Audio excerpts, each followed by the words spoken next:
사랑하는 아버지 감사합니다. 오늘도 제가 주님의 말씀을 들고 잘 썼습니다. 주님께서 제게 계시해 주신 그대로 더 하나 빼지 말고 그대로 전할 수 있도록 인도하시고 받는 우리 그리스도인들도 주님께서 가르쳐 주신 그대로 말씀하신 그대로 받을 수 있도록 전하는 전하 우리 받는 우리 그리스도인들 위해 한량없는 은혜를 내려주시옵소서. 모든 말씀 우리 주 예수 그리스도 이름으로 기도드립니다. 아멘. 자, 그러면 첫째 슬라이드 보여드릴게요. 첫째 슬라이드 볼때 다 일어서 주시기 바랍니다. 일어서 주세요. 본 말씀 읽겠습니다.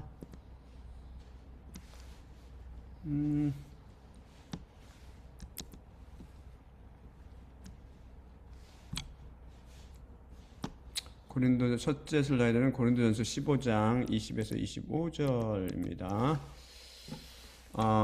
그러나 지금 죽은 자들로부터 그리스도께서 일으켜져 계시며 그 잠들어 있는 자들의 첫 열매시라. 정녕 사람을 통해 사망이 왔기 때문에 또한 사람을 통해 죽은 자들의 부활이 있느니라. 정녕 아담 안에서 모든 자들이 죽어 있는 것 같이 이렇듯 또한 그리스도 안에서 모든 자들이 살아나게 되리라.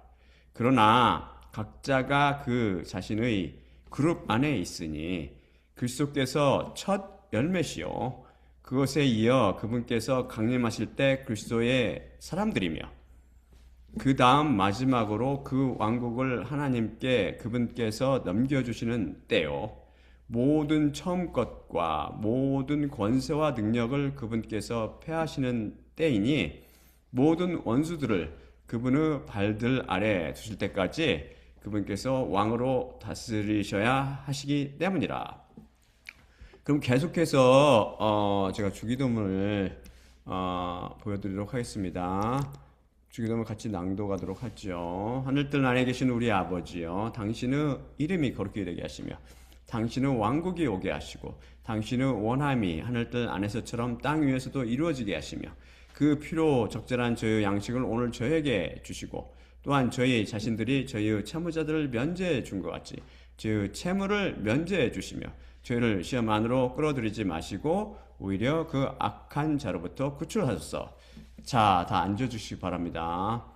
이게 헬라 원문이 가지고 있는 주기도문이라고 그랬죠. 그 뒤에 쭉 붙어 있는 거는 다 원문이 아니라고 그랬습니다. 뒤에 후대 사람들이 붙여놓은 거 가짜. 여러분 성경 말씀이 예언하고 있는 부활은 몇 차례 일어나며 역사를 통해 이미 몇 차례 성취되었는지 아세요? 여러분은 저에게 배워서 예수님의 부활과 휴거와 함께 일어나는 부활 그리고 요한계시록 20장 소위 천년왕국의 시발점을 알리는 첫째 부활 그리고 최후 심판 때 일어나는 마지막 부활 등 총 4번으로 알고 있을 것입니다. 제가 제 40강에서 4번 일어나는 부활이란 제목으로 설교 말씀을 선포했죠. 그런데 그 후에 예수님께서 계시를 통해 부활이 총 7번 중요한 숫자라고 그랬죠. 십자가 숫자 7번 일어날 것이라고 가르쳐 주셨습니다. 그럼 제가 계시받은 말씀을 바탕으로 선포한 제 40강은 잘못된 것인가요? 왜 계시를 받았다는데 그 계시들 사이에 서로 모순이 있나요? 한 번은 4번, 한 번은 7번이니 말입니다. 이미 여러 번 말씀드렸지만 계시는 발전하는 것이 아니라 열리는 것입니다. 초월적인 세계로 들어가는 문이 여기 있습니다. 그런데 그 문을 계시라고 비유할 수 있죠. 그 문을 갑자기 그 문은 갑자기 활짝 열리는 것이 아니라 하나님의 계획에 따라 서서히 열리게 됩니다. 제가 제 40강 설교를 할 당시 조금 열어주셔서 조금밖에 보지 못했던 것을 하나님께서 그 이후 좀 더 열어주셔서 더 많이 보게 된 것이죠. 여러분이 제 설교를 제 1강부터 차례로 듣는다면 놀랍게도 설교사의 서로 모순됨을 거의 찾아볼 수 없을 것입니다. 부활처럼 드물게 계시가 열리는 문제로 인해 약간 다른 부분이 있을지 모르지만 또한 번역도 제가 보다 더 축자적으로 번역하면서 이게 조금씩 업데이트했지만 사실 제 40강 설교 내용은 그 자체로 다 옳은 것입니다. 버릴 것이 하나도 없습니다. 단지 여호와 예수 그리스도께서 저에게 계시의 문을 더 열어주셔서 3번의 부활을 더 보게 하신 것이죠. 제가 10수년 전에 성경을 3,000번 독파했다는 목사분을 알게 되었습니다. 당시 저는 십자가 복음 선포를 시작하기 전이었고 보스턴 균교 미국교회에 다녔던 것으로 기억합니다. 그 목사님은 당시 아내가 다녔던 교회의 목회자였는데 저희 집에 와서 식사도 하고 성경에 대한 이야기도 같이 나누곤 했죠. 한국에서 자신의 이름을 대면 목사들이 아마 다 알 것이라며 저랑 같이 신학교를 차리자고 제안하였고 저에게 히브리어나 헬라 강의를 맡아달라고 조르곤 했죠. 그런데 하루는 대화 중에 저는 성령님의 계시의 은사를 성령님의 은혜 지혜 은사, 여러분이 잘 알듯이 지혜 은사를 받아서 하나님의 계시를 통해 성경 말씀을 이해합니다 라고 말씀드렸더니 그분이 갑자기 정색을 하며 앞으로 절대 계시란 말 쓰지 마세요. 그거 잘못 쓰다간 이단으로 몰립니다. 제가 이유승 씨가 하나님께 계시받았다고 하더라 라고 개신교 신문에 올리면 인생 끝장납니다 라고 조언을 하시더군요. 참 안타까운 소리죠. 기독교라는 종교는 이성을 무기로 헬라 철학의 바탕 위에 서 있기 때문에 이 계시라는 성경 중에 등장하는 단어를 이해하지 못합니다. 계시는 이성의 영역을 훌쩍 뛰어넘는 초월적인 것이기 때문이지요. 여러분, 초월적이라는 단어의 뜻을 아시죠? 그것은 철학 용어인데 국어사전의 정의는 어떠한 한계나 표준, 이해나 자연 따위를 뛰어넘거나 경험과 인식의 범위를 벗어나는 것이라는 의미를 가집니다. 신부나 목사 등 종교에 속한 사람들은 계시를 이해하지 못할 뿐 아니라 초월적인 세계에 속한 하나님이나 하나님 왕국, 성경 말씀과 영 및 영혼 등을 이해하지 못해서 지도자들 중 대부분이 성령님의 은사는 초대교회를 기점으로 끝이 났다고 주장합니다. 성령님의 은사에 대해 분명히 증언하고 있는 성경 말씀 자체를 부인하는 꼴이지요. 사실 기독교라는 종교는 사도들의 시대가 마감하고 초대 교부들이 등장하며 시작했다고 제 141강에서 배웠죠. 이때부터 계시의 시대가 마감하고 이성의 시대가 열린 셈입니다. 철학의 시대가 열린 것이죠. 그들이 계시나 성령님의 은사 등을 이해하지 못하는 것은 당연한 것입니다. 다른 복음이 무기로 삼는 이성과 감성을 통해서는 절대 성경 말씀을 이해할 수 없기 때문입니다. 또한 많은 기독교 이단들이 나타나 내가 하나님께 계시받았다 라고 주장하며 많은 사람들을 이단의 길로 인도하였습니다. 그들 중 우리나라에서는 계룡산 출신들이 많은 수를 차지하지요. 하지만 소위 기독교 정통이라고 주장하는 사람들이나 기독교 이단에 속한 사람들이나 그들의 설교를 잘 뜯어보고 그들의 주장을 잘 읽어보면 그게 그것입니다. 제 눈에는 다 다른 복음을 선포하는 하나님의 저주 아래 놓인 똑같이 종교인, 즉 종교에 속한 사람들입니다. 같은 기독교 내에서도 참고로 종교인이란 말은 저 절대 폄하하는 의미로 쓰는 말이 아닙니다. 분리시키기 위해서, 구분하기 위해 쓰는 말입니다. 같은 기독교 내에서도 가톨릭은 개신교를 이단이라고 규정하고 개신교는 가톨릭을 이단으로 내몹니다. 하지만 지금은 그 짐승, 곧 적그리스도 시대를 준비하며 이들이 에큐메니컬 운동을 벌이고 교회 일치를 독모합니다. 하지만 그들이 절대 성경 말씀을 이해하지 못하는 이유는 그들이 그 양의 계시가 아닌 이성과 감성, 헬라의 철학의 이성과 인본주의 감성이죠. 도구로 성경 말씀에 접근하기 때문입니다. 낚싯대를 가지고 플랑크톤을 잡으려 시도하는 어리석은 꼴이지요. 종교에 속한 사람들이 성경 말씀을 전혀 모른다는 것은 쏟아지는 성경의 오역들이 이를 잘 증명해주며 또한 모슬렘 종교학자 알리가 제기한 101개의 성경 속 모순들에 대해 반발하며 제시한 신학자들의 오답이 잘 말해줍니다. 그들은 알리의 질문에 대해 단 10%도 제대로 답변하지 못했죠. 그런 신학자들과 이들에게 배운 다른 복음의 예언자들이 세상의 성당과 교회에서 사람들에게 성경 말씀을 선포하며 가르치고 있는 것입니다. 수능수학 시험에서 100점 만점에 10점 맞은 사람이 수능수학을 가르치는 데 나서고 있는 형국입니다. 그러니 그 마지막이 무엇이겠습니까? 그 마지막은 문으로 연결되어 있다고 이미 다른 복음 시리즈를 통해 배웠습니다. 부활이 4번 일어나는 것도 종교는 제대로 알지 못할 뿐 아니라 7번 일어난다는 것은 아예 꿈에도 상상해 보지 못했을 것입니다. 왜냐하면 이 비밀은 오직 그 양의 계시를 통해서만 풀리기 때문이죠. 자, 그럼 왜 7번 일어나는지 오직 말씀으로 원칙에 의해 성경 말씀을 근거로 살펴봅시다. 첫 번째 부활은 언제 누구에게 일어났죠? 제가 다음 슬라이드 보여드릴게요. 마태복음 28장 5에서 7절입니다.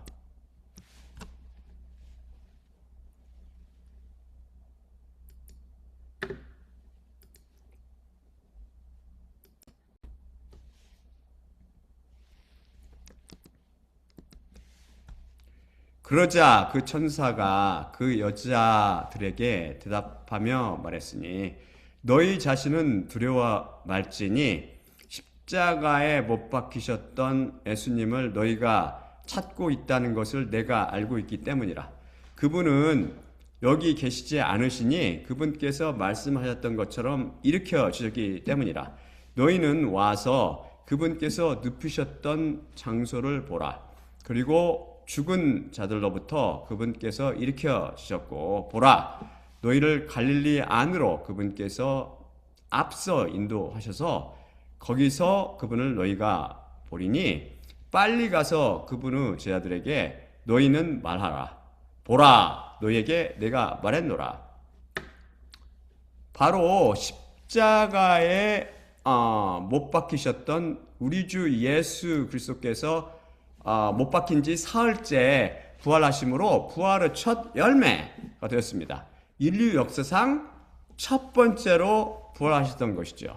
이에 대해서는 이미 제 37, 38, 39강을 통해 수상히 살펴봤으며 부활 시리즈 부활은 절대 부인할 수 없는 사실에 대한 증거들도 제시해 드렸죠.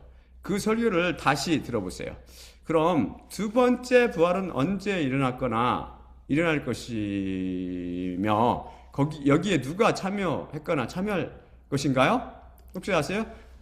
마태복음 27장 50에서 53절입니다.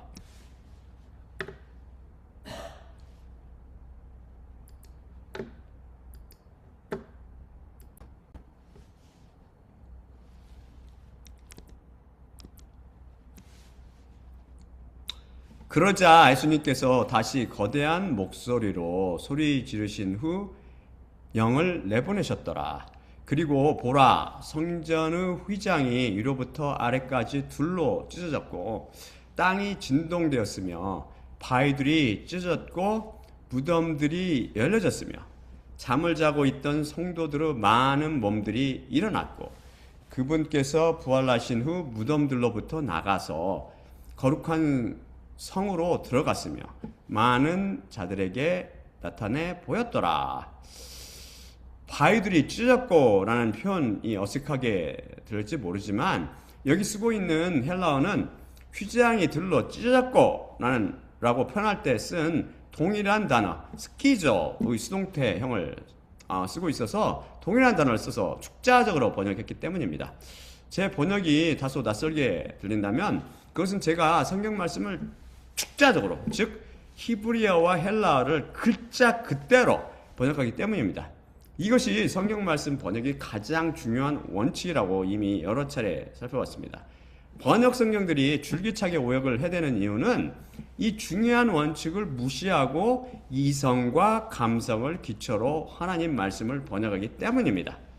안타깝지요. 그러면서 그때 상황에 따라서, 그때 문화에 따라서, 그때 말에 따라서 여러 가지 구실을 대지만, 미안하지만 그것은 하나님 말씀을 테러하지 않고 혼잡케 하며 변개시키고 왜곡시키는 것입니다.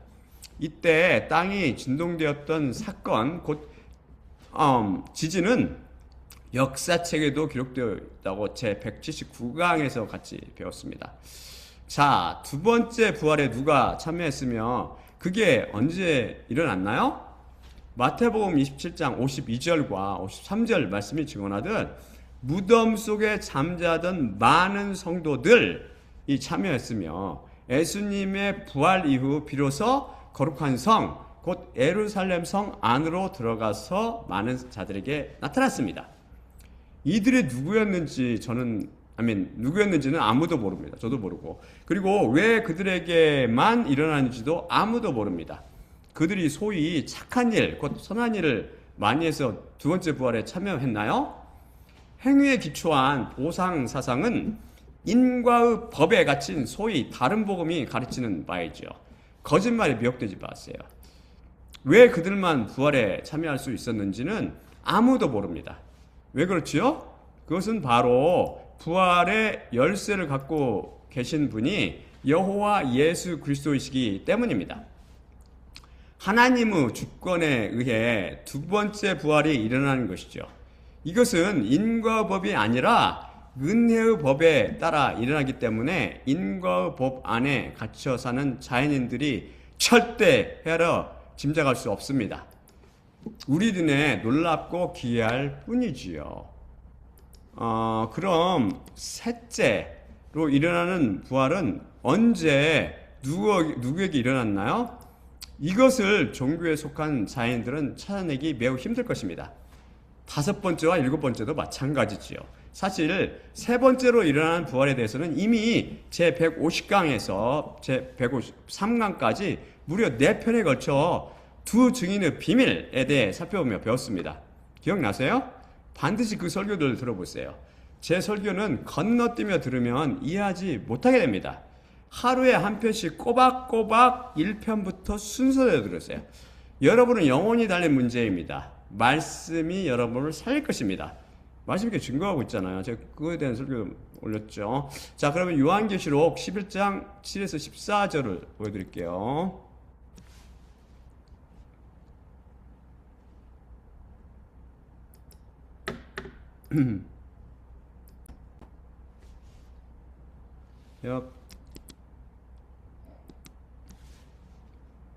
그리고 그들의 증언을 마칠 때 무저갱으로부터 올라오는 그 짐승이 그들과 함께 전쟁을 행할 것이요 그들을 이길 것이며 그들을 죽일 것이라.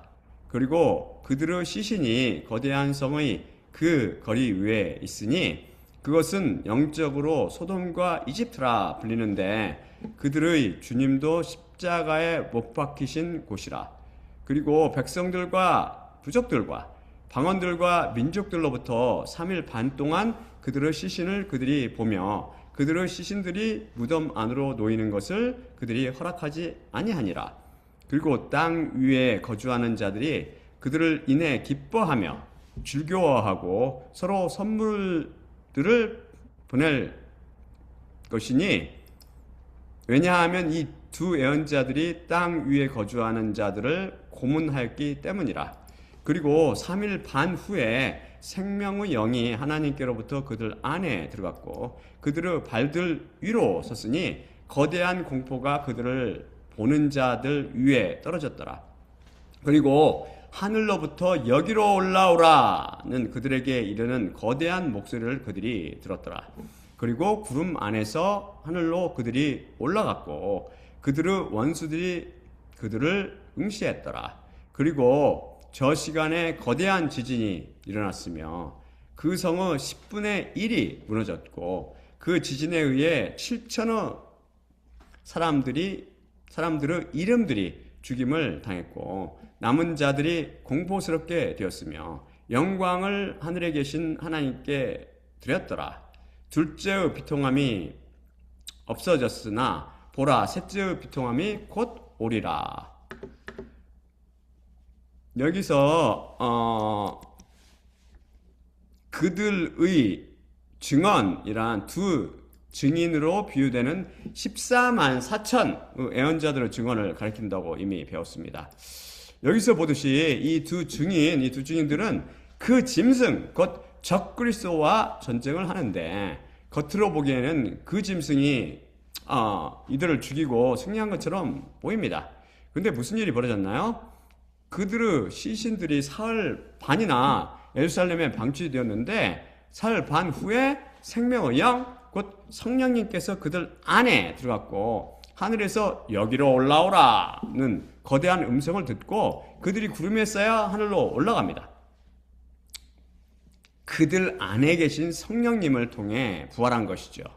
이 세 번째 부활을 세상 사람들이 TV 등 매스미디어를 통해 다 목도하게 될 겁니다. CNN이라든지 이런 TV를 통해 틀림없이 이런 매스미디어를 통해서 곧 이어 일어나게 될 휴거와 네 번째 부활에 참여할 모든 성도들도 이것을 두 눈으로 똑똑히 보게 될 것입니다. 그때까지 이로부터 난 여러분이 살아있다면 기뻐하십시오. 이제 곧 일곱 번째 천사가 나팔을 불며 우리 모두가 손꼽아 기다리는 구원의 완성인 휴거가 일어날 것이기 때문입니다. 이 두 증인들이 부활하여 하늘로 올라가면 예루살렘시에 거대한 지진이 일어나며 7,000명 이상 7,000명이 사망하게 될 겁니다. 정확히 7,000명이 사망하게 될 것입니다. 기억하고 계세요. 저는 원문을 축자적으로 번역하여 7천의 사람들의 이름들 이 죽임을 당했고 라고 했습니다. 사람이 죽나요? 사람의 이름이 죽나요? 다 같은 것입니다. 왜일까요? 어떤 사람의 이름은 사람과 동일성을 갖고 있기 때문입니다.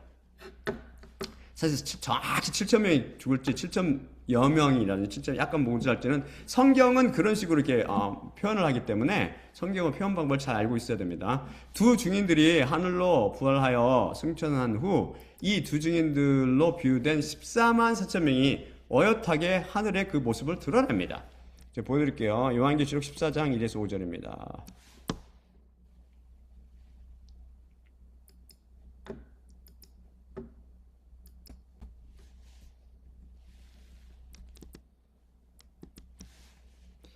그리고 내가 보았는데 보라 그 양응이 시온산 위에 서 계셨고 그분과 함께 그들의 이마 위에 적혀있는 그분의 이름과 그분의 아버지의 이름을 가지고 있는 14만 4천이 있었는데 하늘로부터 많은 물들의 소리 같고 거대한 우레의 소리 같은 소리를 내가 들었는데 내가 들었던 그 소리는 수금 연주가들이 그들의 수금들로 수금을 타는 것 같은 소리였더라. 그리고 보좌 앞과 네 생물들과 장로들 앞에서 새 노래 같은 것을 그들이 노래하는데 땅으로부터 사들인 자들인 14만 4천 외에는 누구도 그 노래를 배울 수 없었더라. 이들은 여자들과 함께 더럽혀지지 않은 자들인데 동정이기 때문이요. 그분께서 어디로 가는지 그 양을 따라가는 자들이라. 이들을 사람들로부터 하나님께 그리고 그 양께 첫 열매로 사드렸으니 그들의 입 안에 거짓을 찾아볼 수 없고 그들이 무음하니라. 만일 이 두 증인들이 바로 14만 4천이었다는 비밀을 몰랐다면 도대체 이들이 하나님의 도장을 받은 후 무슨 일을 하다가 갑자기 하늘 시온산에 나타나는지 도무지 알 수 없습니다. 또한 이들을 첫 열매라고 묘사하는데 우리가 이미 배웠듯이 첫 열매는 부활체를 비유합니다. 증인들이 14만 4천, 두 증인이 바로 14만 4천이라는 진리를 모른다면 이들이 어떻게 부활했는지 알 길이 없을 것입니다. 이들이 하늘들의 왕국에서 잠자고 있는 베드로나 바울 같은 믿음의 형제들보다 먼저 부활하게 됩니다.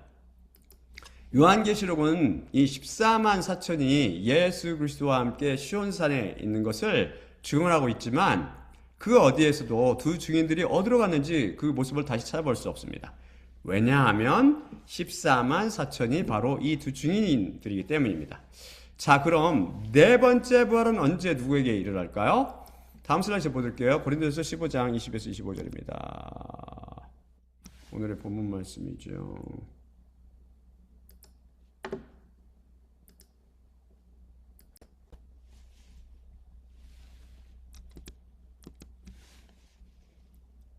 그러나 지금 죽은 자들로부터 그리스도께서 일으켜져 계시며 그 잠들어 있는 자들의 첫 열매시라.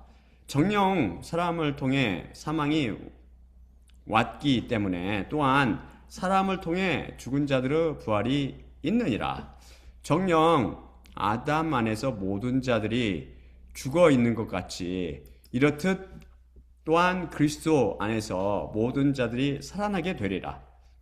그러나 각자가 그 자신의 그룹 안에 있으니 그리스도께서 첫 열매시요 그것에 이어 그분께서 강림하실 때 그리스도의 사람들이며 그 다음 마지막으로 그 왕국을 하나님께 그분께서 넘겨주시는 때요 모든 처음 것과 모든 권세와 능력을 그분께서 패하시는 때이니 모든 원수들을 그분의 발들 아래 두실 때까지 그분께서 왕으로 다스리셔야 하시기 때문이라.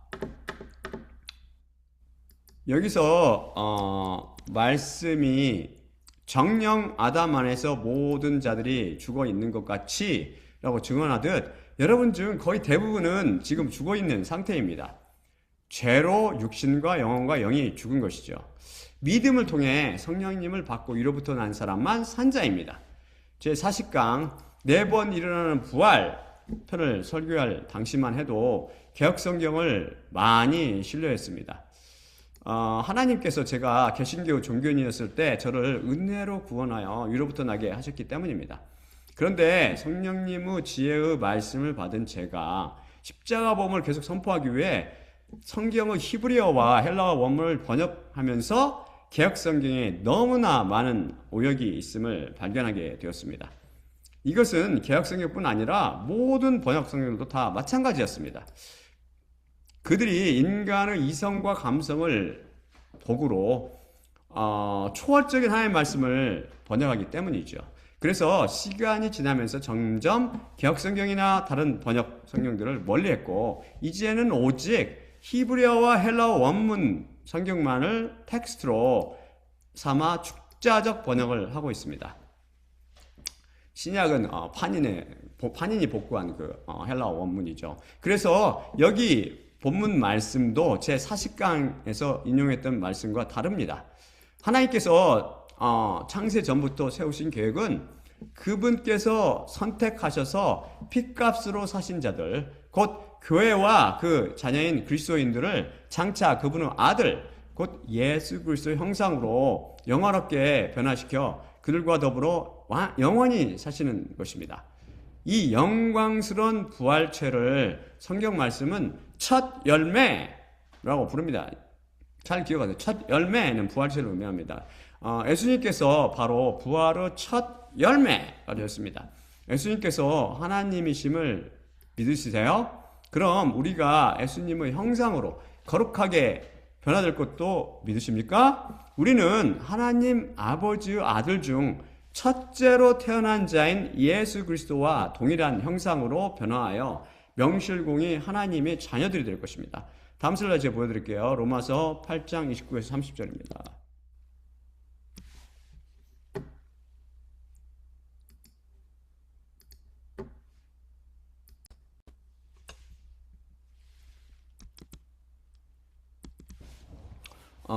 그분께서 미리 아셨던 자들을 또한 그분의 아들의 형상과 동일한 모습으로 그분께서 예정하셔서 그분을 많은 형제들 안에서 첫째로 태어난 자가 되게 하셨고 그분께서 예정하셨던 자들 또한 이들을 그분께서 부르셨으며 그분께서 부르셨던 자들 또한 이들을 그분께서 의롭다 하셨고 그분께서 의롭다 하셨던 자들 또한 이들을 그분께서 영광스럽게 하셨느니라.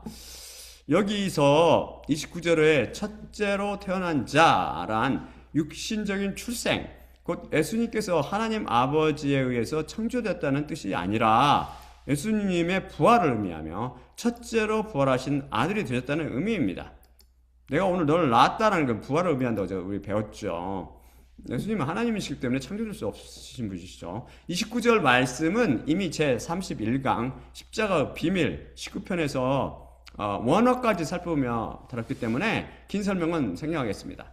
이 말씀은 하나님께서는 예수님을 동상이나 모형으로 만들어 놓으시고 미리 아신 자들을 예수님과 동일한 형상과 모습으로 만드실 것을 예정하셨다는 것이라고 공부했습니다. 물론 이것은 외형을 의미하는 것이 아니라 외형 및 그분께서 가지신 성령님의 내적 속성을 포함하는 것입니다.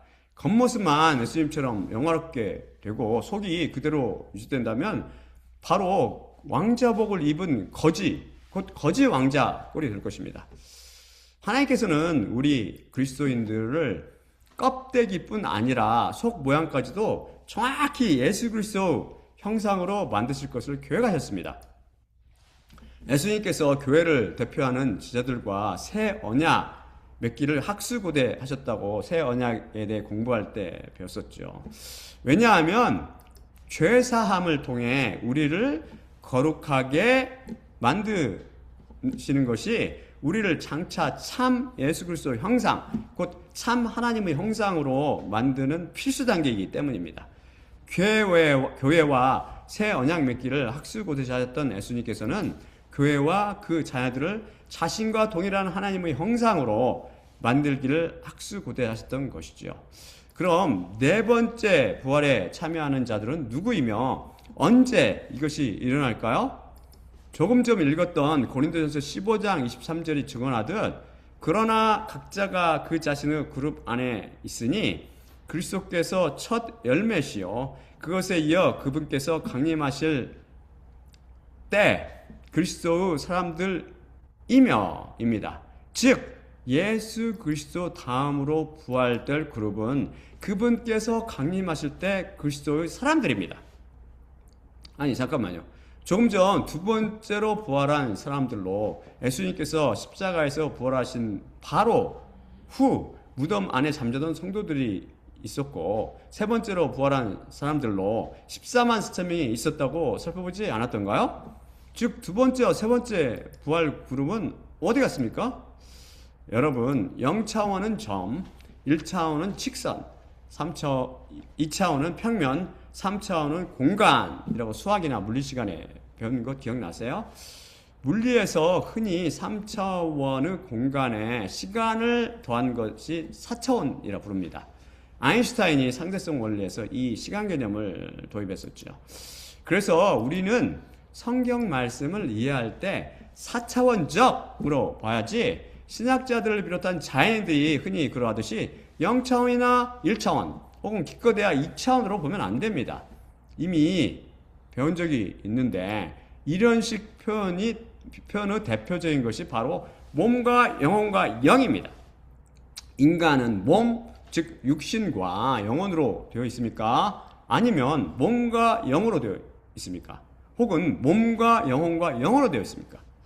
성경은 어디에서는 몸과 영혼이라고 언급하고 어떤 곳에서는 몸과 영을 언급하며 또 어디서는 몸과 영혼과 영을 언급합니다. 이 말씀들이 서로 모순되는 것이며 성경 말씀 중에 오류가 있다는 증거입니까?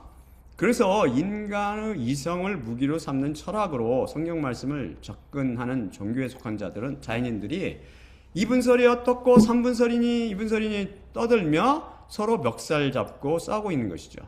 성경 말씀을 1차원이나 2차원적으로 보고 3차원적이나 4차원적으로 보지 못하기 때문입니다.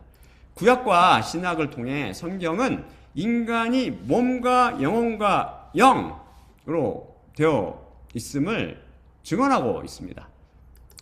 자연들 눈에는 서로 모순이 되는 것으로 보일 따름이 있죠. 그래서 흔히 영을 패해버립니다. 인간은 몸과 영혼으로 되어 있지, 영은 헬라어 철학사상이며 이것을 증언하는 구약조차 무시하고 성경 말씀 전체를 패해버립니다. 이것은 영을 부인하는 유대교 사상이요, 사탄 사상입니다. 영을 패하면 그 영이신 성령님의 존재를 거부하게 되며 그분을 패하는 것이요, 악한 영인 사탄의 존재를 부인하며 악한 자를 패해버리는 격이 됩니다. 여러분은 다른 복음에 미혹되지 마시고 오직 성경 말씀만 전하는 십자가 복음을 들으세요. 그래서 여기 고린도전서 15장 23절에서는 두 번째와 세 번째 부활 그룹을 생략하고 있는 것입니다. 이런 식 표현을 이용하셔서 하나님께서는 자인들이 절대 성경을 이해하지 못하도록 막으십니다. 오직 그 양을 통해서, 즉 오직 예수 그리스도를 통해서만 성경 말씀을 이해할 수 있도록 성경 말씀을 여기저기 감추어 두신 것이죠. 비밀들을. 다음 슬라이드에 보여드릴게요. 잠언 25장 2절입니다.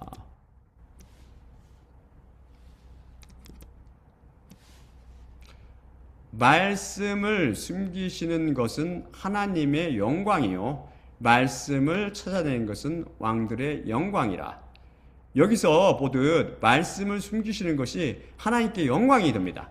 그래서 하나님께서는 당신의 영광을 위해 말씀을 숨겨두셔서 아무나 함부로 말씀의 비밀을 접근하지 못하게 막으셨지요.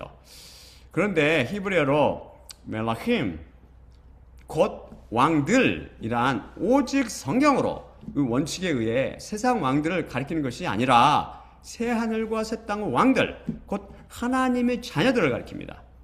장차 영광을 가지고 새 예루살렘에 들어갈 그리스도인들이 바로 그들이지요. 그들은 왕들 중에 왕이신 여호와 예수 그리스도를 소유한 사람들입니다. 영광은 오직 하나님 한 분께만 속해 있으며 그분을 소유함으로 그들도 영광을 갖게 되는 것이죠. 그래서 저처럼 여호와 예수 그리스도, 곧 성령님을 소유한 하나님의 자녀, 곧 새 땅의 왕들이 바로 우리 안에 계신 성령님의 계시를 받아서 성경 속에 감추어진 비밀을 조사하며 의문을 가지고 연구하여 세상에 드러내는 것입니다. 이것이 바로 우리 왕들의 영광이지요. 눈을 뜨고도 성경을 읽지 못하는 세상 왕들이나 철학자들인 신학자들이 왕들이 절대 아닙니다. 오직 계시를 통해서만 감춰두신 성경 속의 비밀들을 풀 수 있는데, 계시 자체를 부인하거나 받지 못한 종교에 속한 자연인들이 어찌 초월적인 말씀 속의 비밀을 단지 이성과 감성을 동원하여 밝혀낼 수 있겠습니까? 그래서 네 번째 부활에 참여하는 사람들은 그분께서 강림하실 때 그리스도의 사람들입니다.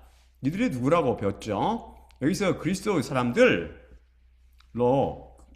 그들이 바로 그리스도의 사람들이죠. 그리스도의 사람들로 헬라어 원문은 호이 투 크리스트로 제가 번역했듯이 그리스도 사람들 이런 뜻입니다. 여기서 투 크리스트는 그리스도의라는 소유격으로 원문의 의미는 그리스도의 것에라는 뜻입니다. 따라서 호이 투 크리스트는 그리스도 것인 사람들이라는 뜻으로 간략히 그리스도의 사람들이 됩니다.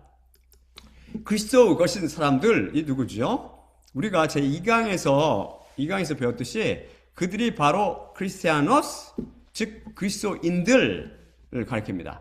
크리스티아노스란 단어를 분석하면 메시아, 곧 그리스도를 뜻하는 헬라어 크리스토스와 종속이나 소유를 나타내는 라틴어 어미 이아노스가 전미사 이아노스가 합성되어 만들어졌습니다. 즉 크리스티아노스, 그리스도인이란 그리스도의 것, 그리스도에 속한 자, 그리스도의 소유라는 의미가 있지요. 그래서 네 번째 부활에 참여하는 사람들은 오직 그리스도의 소유된 자들, 곧 그리스도인들이 될 것입니다. 가톨릭, 개신교, 동방정교나 이것을 분파들인 기독교라는 종교에 속한 사람들은 여기에 단 한 명도 끼지 못하게 될 것입니다. 안타깝게도 종교에는 구원이 없기 때문에 성령님이 함께 하지 않아서 생명이 없기 때문이죠. 부활의 그 원동력이 뭐라고 그랬어요? 우리 배웠지? 성령님입니다. 성령님. 예수 그리스도를 부활시킨 그 영 있어야 우리가 부활할 수 있다고요. 그래서 여기서 그분께서 강림하실 때란 예수님의 첫째 강림인 공중 강림을 의미한다고 이미 제 사시강 등에서 배웠죠. 따라서 예수님의 첫째 강림 당시 지구상에 살던 위로부터 난 그리스도인들이 휴거 형태로 일어나는 네 번째 부활에 참여하게 될 것입니다. 이것에 대해서는 제 40강과 휴거 비밀을 다룬 제 44강에서 살펴봤으니 그 설교를 심각하게 다시 들어보기 바랍니다. 이것도 종교에는 비밀로 감춰져 있죠. 아직도 휴거 비밀이. 그럼 다섯 번째 부활은 언제 누구에게 일어날까요? 장담하건대 이 부활은 자연인들이 절대 찾아내지 못할 것입니다. 영광의 하나님께서 꼭꼭 숨겨두셨기 때문이죠. 다음 슬라이드 제가 보여드릴게요. 요한계시록 14장 14에서 16절입니다.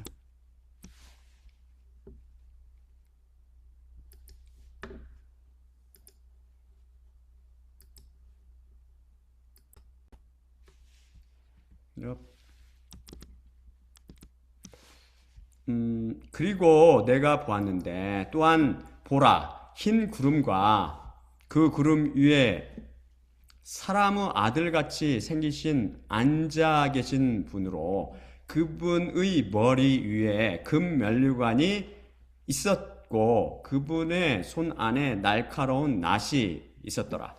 그리고 또 다른 천사가 성전 밖으로 나왔으며 그 구름 위에 앉아 계신 분께 거대한 목소리로 소리치되 당신의 낫을 보내셔서 추수하소서. 추수할 시간이 왔기 때문이니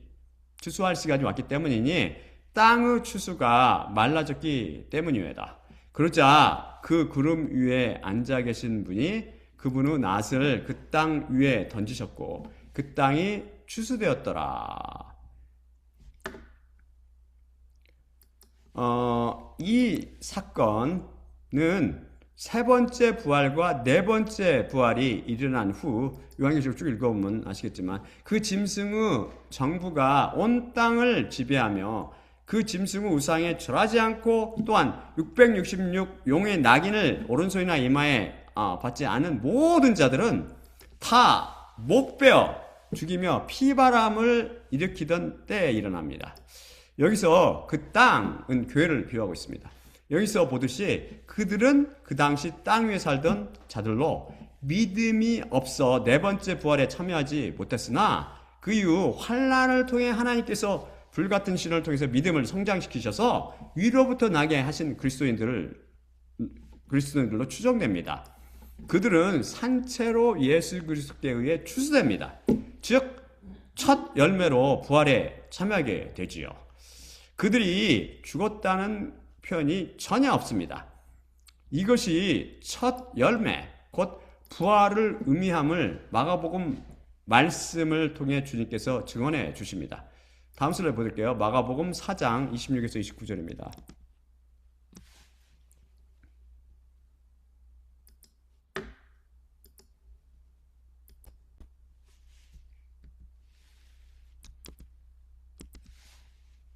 그리고 그분께서 이르셨으니 하나님의 왕국은 이러하니 사람이 그 씨앗을 그 땅 위에 던진 것처럼 밤 동안 그리고 낮 동안 그가 자고 또한 일어나는데 그 자신이 모르는 것처럼 그 씨앗이 싹이 돋고 스스로 커지느니라. 저절로 그 땅이 열매를 맺으며 첫째로 풀이요 그 다음에 이삭이며 그 다음에 이삭 안에 가득 찬 알곡이라. 그리고 그 열매가 나올 때 즉시 낫을 그가 보내니 추수가 곁에 서 있기 때문이라. 축작 번역 때문에 이런 식으로 번역이 되는 거죠. 보이세요? 마지막 구절 그리고 그 열매가 나올 때 즉시 낫을 그가 보내니 추수가 곁에 서 있기 때문이라 입니다. 열매가 나올 때 즉시 낫으로 거두면 그것이 바로 첫 열매가 됩니다. 그렇죠? 그래서 첫 열매는 부활을 의미한다고 그랬죠. 방금. 그래서 마가복음 말씀이 바로 요한계시록 말씀과 서로 짝이 됩니다. 또 여기서 그 땅도 바로 좋은 땅인 그리스도인들과 그리스도인의 모임으로 교회를 가리킵니다.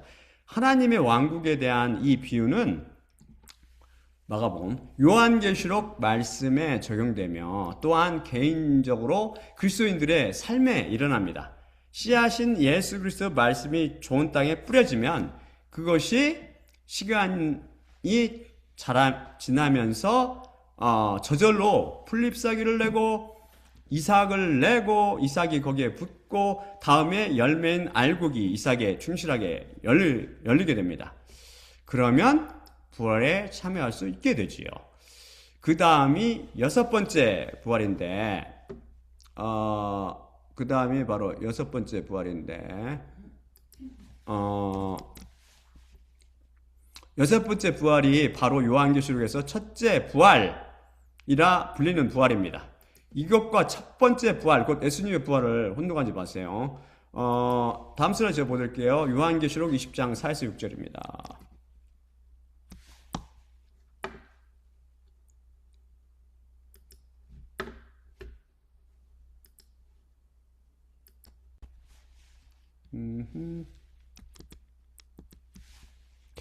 그리고 내가 보좌들을 보았고 그것들 위에 그들이 앉아 있었으며 심판이 그들에게 주어졌고 예수님의 증언 때문에 그리고 하나님의 말씀 때문에 목배임 당한 자들의 영혼들을 내가 보았으며 그 짐승에게도 그의 형상에게도 경배하지 않았고 이마이와 그들의 손 위에 그 낙인을 받지 않았던 모든 자들 그리고 그들이 살았고 그리스도와 함께 천년을 왕으로 다스렸더라.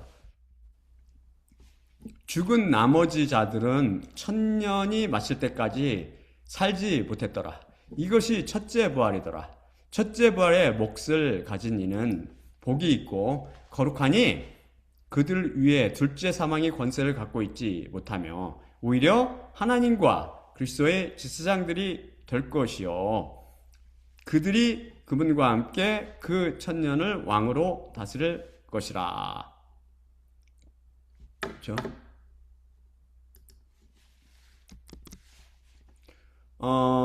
첫째 부활에 참여할 사람들은 그 짐승의 시대에 예수님을 증언함과 하나님의 말씀 때문에 목배임을 당한 사람들과 또 그 짐승과 그 우상에 경배하지 아니하고 그 이마와 손에 그 짐승의 표를 받지 않은 사람들입니다. 그래서 혹시 여러분 중 네 번째 일어나는 부활인 휴거에 혹시 참여하지 못하고 그때까지 이 땅에 남겨졌다면 제 설교들을 다시 반복해서 보시면서 십자가 앞에 나와 죽음을 두려워하지 않으며 회개형을 달라고 간구하기 바랍니다. 미리 그걸 다 컴퓨터에 저장해 놓으셔야 될지도 몰라요. 왜냐하면 그때는 검열이 굉장히 심해질 거니까 적그리스도. 여러분은 다섯 번째 부활이나 여섯 번째 부활, 곧 첫째 부활에 참여하게 될 것입니다. 그렇게 하면. 그러기 위해 예수님을 증언하고 하나님 때문에 목배임 당하는 것을 두려워하지 마십시오. 오직 성령님을 통해서만 가능하죠. 이것은 우리가 다 죽으면 안 되는 얘기한다고 되나요? 안 되지. 그건 말이 안 되는 소리고. 하지만 십자가 사건이 개인적으로 일어나지 않은 상태로 죽으면 안 됩니다. 그것은 개죽음 같다고 이미 말씀드렸죠. 십자가를 통과하지 않고는 그 누구도 절대 천국도 부활도 기대할 수 없습니다. 그래서 죽이면 다 죽지, 죽으면 다 천국 가지. 이게 아니라고요. 이게 위로부터 나야지 된단 말이에요. 위로부터 나야지. 골방에 숨어서 성령님을 달라고 간구하십시오. 이스라엘로 도망가는 것도 한 일시적인 방편이 될 것입니다. 절대 그 짐승의 우상에 경배하면 안 됩니다. 이것은 하나님 보시기에 사탄의 경배로 취급됩니다.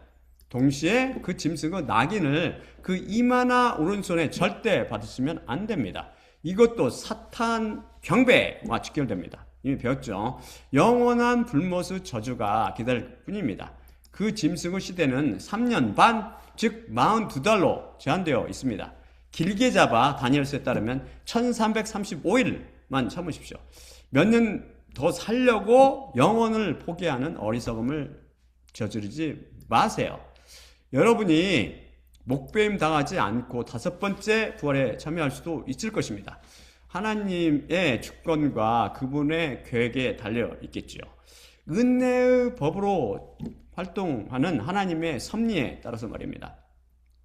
그럼 7번째 부활, 곧 마지막 부활은 무엇입니까? 누구에게 그리고 언제 일어나죠? 다음 슬라이드 제가 보여드릴게요. 고린도전서 15장 24절 25절입니다.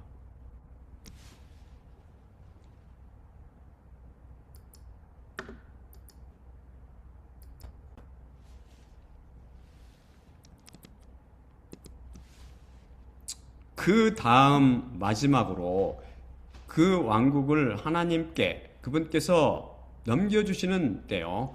모든 처음 것과 모든 권세와 능력을 그분께서 패하시는 때이니 모든 원수들을 그분의 발들 아래 두실 때까지 그분께서 왕으로 다스리셔야 하시기 때문이라. 보이세요? 이 마지막 부활은 그 짐승의 시대를 견디고 살아남은 전 세계 그리스도인들과 천년 왕국 시대에 살다 죽은 그리스도인들에게 일어납니다. 적 그리스도 시대를 사는 이스라엘 사람들이 여기에 포함될 것입니다. 조금 전 읽은 계시록 20장 5절은 말씀합니다. 죽은 나머지 자들은 천년이 마칠 때까지 살지 못했더라. 산다의 헬라어 원어는 자오로 단순히 생물학적으로 살아있는 것을 묘사하는 단어가 아니고 성령님을 받아 참으로 살아있는 상태를 묘사할 때 주로 쓰는 단어인데 여기서는 부활을 의미합니다. 이걸 보는 눈이 없으면 그것도 이해하지 못할 거예요, 아마. 그래서 그 나머지 죽은 자들은 그 천년이 차기까지 살지 못하더라 라는 말씀은 마지막 부활이 언제 일어날지를 암시해 줍니다. 앞에서 읽은 고린도전서 15장 25절이 그 다음 마지막으로 그 왕국을 하나님께 그분께서 넘겨주시는 때요. 모든 처음 것과 모든 권세와 능력을 그분께서 패하시는 때이니가 마지막 부활에 대해서 보충 설명해 주지요. 고린도전서 이 구절들은 부활의 순서에 대해 기록하고 있으니까요. 그래서 마지막 부활은 마귀 사탄이 불못에 던져진 이후에 일어날 것입니다. 그때 예수님께서 모든 처음 것과 모든 권세와 모든 능력을 멸하시고 나라를 아버지 하나님께 바치실 것입니다. 마지막 부활에는 부활이라는 단어가 생략되어 있어서 영적 눈을 갖고 있지 않으면 이를 보지 못하고 놓치게 됩니다. 하나님께서 감추어 두셨기 때문이죠. 다음 슬라이드 보여드릴까요? 요한계시록 20장 10에서 15절입니다.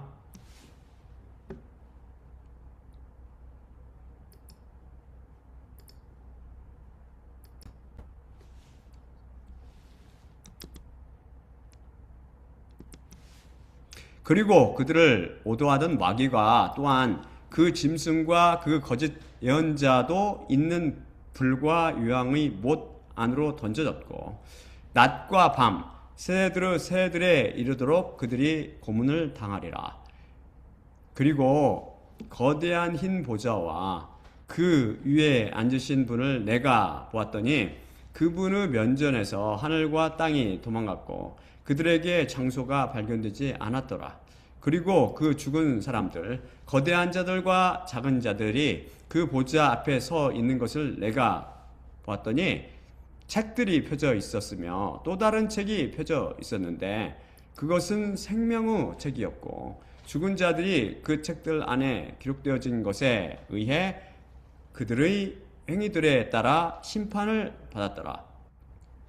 그리고 바다가 그 안에 있는 죽은 자들을 주었고 사망과 음부도 그들 안에 있는 죽은 자들을 주었더니 각자가 그들의 행위들에 따라 심판을 받았더라.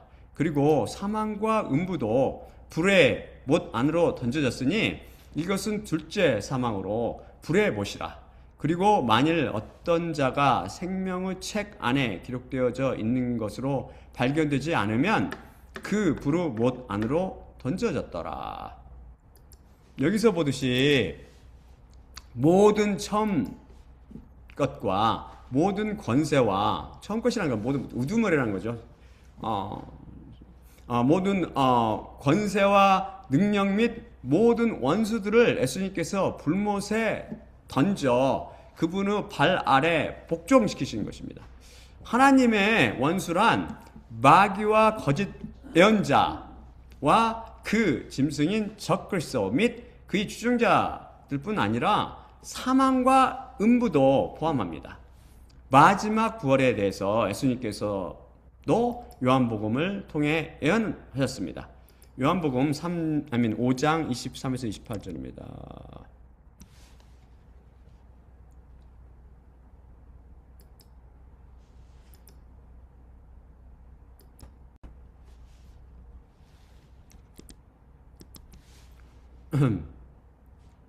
무덤 안에 있는 모든 자들이 그의 목소리를 들을 시간이 오고 있다는 것, 이것을 너희는 크게 놀라지 말라. 그리고 선한 것들을 행했던 자들은 생명의 부활 안으로 나갈 것이요, 천한 것들을 행했던 자들은 심판의 부활 안으로 나갈 것이라. 여기서 선한 것들을 행한다는 것은 인간의 열심과 수고와 노력에 바탕한 행위로는 절대 안 되고 오직 믿음으로만 가능하다고 십자가 복음을 통해 반복적으로 설명해 드렸습니다. 여러분을 살리는 피에 담가져 있는 예수님의 말씀인 믿음이 없는 자들은 다 심판의 부활에 참여하게 됩니다. 이 믿음을 사모하며 간구하세요. 그러기 위해 믿음을 가져오는 메시지, 곧 십자가 복음만 듣기 바랍니다. 여기서 예수님께서 말씀하신 심판의 부활이란 위로부터 나지 못한 자가 최후 심판 때 영원히 잃었던 육신과 합쳐지는 부활을 의미합니다. 이때 그는 예수님 앞에서 심판을 받고 둘째 사망, 곧 해, 림네, 투, 피로스, 곧 불의 못에 던져져서 영원한 형벌을 받게 됩니다. 이 불의 못, 간략히 불못을 예수님께서 게나라고 부르셨는데 이것이 바로 지옥입니다. 영원만 고통받는 장소인 음부와 하데스와 구별이 되지요. 이제 확실히 7번 일어나는 부활의 그림이 그려집니까? 어떻게 이렇게 놀랍고 영광스러운 부활을 듣고도 거기에 참여하지 못하는 것처럼 비참한 일이 또 있을까요? 여러분도 7번씩이나 일어나는 부활에 참여할 수 있도록 그날이 올 때까지 십자가 복음만 들으며 믿음으로 위로부터 나게 해달라고 기도하며 살기 바랍니다. 그럼 마지막으로 고린도전서 11장 24에서 26절 읽고 마치도록 하지요.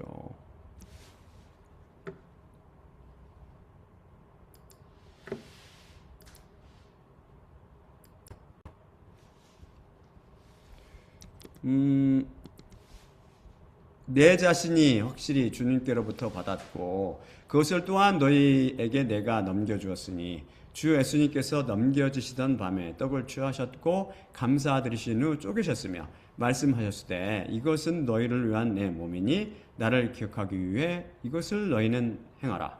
마찬가지로 또한 저녁 만찬을 잡수신 후 잔을 취하셨고 이르시되 이 잔은 내 피 안에 있는 새 언약이니 너희가 마실 때마다 나를 기억하기 위해 이것을 너희는 행하라.